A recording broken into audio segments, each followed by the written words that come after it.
सुनसान हवेली का रहस्य। आसमान में काले बादल छाए हुए थे, तेज हवाएं चल रही थी और चारों ओर सन्नाटा था। अजय और उसके दोस्त विक्रम, सुमन और रीना ने सोचा कि इस बार की छुट्टियों में कुछ रोमांच किया जाए। उन्होंने गांव के पास एक पुरानी सुनसान हवेली में रात बिताने का निर्णय लिया। गांव वालों का कहना था कि हवेली में भूतों का वास है। कई साल पहले उस हवेली में एक अमीर जमींदार का परिवार रहता था। एक रात वहां किसी ने पूरे परिवार की हत्या कर दी और तब से वह हवेली वीरान पड़ी है। कोई भी वहां जाने की हिम्मत नहीं करता था, लेकिन अजय और उसके दोस्तों ने डर को इनकार कर दिया और वे चारों हवेली की ओर बढ़ चले। पहुंचते ही एक अजीब सी ठंडक महसूस हुई। दरवाजा चरमराते हुए खुला और चारों अंदर दाखिल हो गए। हवेली के अंदर अंधेरा था, लेकिन टॉर्च की रोशनी में उन्हें पुराने फर्नीचर और धूल भरे कमरे दिखाई दे रहे थे। वे चारों एक बड़े हॉल में पहुंचे। अचानक उन्होंने एक धीमी आवाज सुनी। चारों ने इधर उधर देखा, लेकिन कुछ दिखाई नहीं दिया।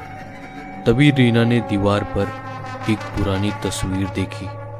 तस्वीर में जमींदार का परिवार था, लेकिन जैसे ही रीना ने उसे छुआ, तस्वीर हिलने लगी और एक खुफिया दरवाजा खुल गया। दरवाजे के पीछे एक सीढ़ी थी जो नीचे तहखाने में जा रही थी। चारों दोस्तों ने हिम्मत जुटाकर नीचे जाने का निर्णय लिया। तहखाने में खूब अंधेरा था और चारों के दिल तेजी से धड़क रहे थे। अचानक सुमन ने देखा कि तहखाने के कोने में एक छोटा सा कमरा था। कमरे में एक पुराना बक्सा रखा था।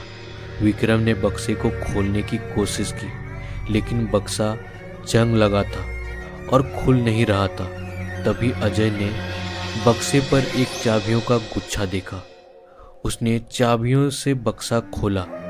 बक्से के अंदर एक पुरानी डायरी थी। डायरी में जमींदार की परिवार की हत्या का सच लिखा हुआ था। वहां बताया गया था कि हवेली में नौकर ने लालच में आकर जमींदार की खजाने की चाह में पूरे परिवार को मार डाला था। तभी चारों दोस्तों ने महसूस किया कि किसी ने उन्हें पीछे से घूरा। वे मुड़कर देखे तो उनकी रूह कांप गई। एक काले साए ने उन्हें घेर लिया था। वो साया हवेली का नौकर था, जो अभी भी अपने किए की सजा भुगत रहा था। चारों ने जैसे तैसे हिम्मत जुटाकर वहां से भागने की कोशिश की, लेकिन तहखाने का दरवाजा बंद हो गया था। अचानक हवेली के दरवाजे पर तेज आवाज हुई और दरवाजा खुल गया। गांव के पुजारी वहां आ गए और मंत्रों का जाप करने लगे। धीरे धीरे वो काला साया गायब हो गया और चारों दोस्त बाहर निकलने में सफल रहे। अगले दिन गांव वालों ने उस हवेली को बंद कर दिया और पुजारी ने वहां पूजा अर्चना की। अजय और उसके दोस्तों ने तय किया कि वे अब कभी भी किसी सुनसान जगह पर जाने की कोशिश नहीं करेंगे। हवेली का रहस्य और वहां की भूतिया कहानी उनके जीवन का हिस्सा बन गई। मिलते हैं गाइस नेक्स्ट वीडियो में। Thank you.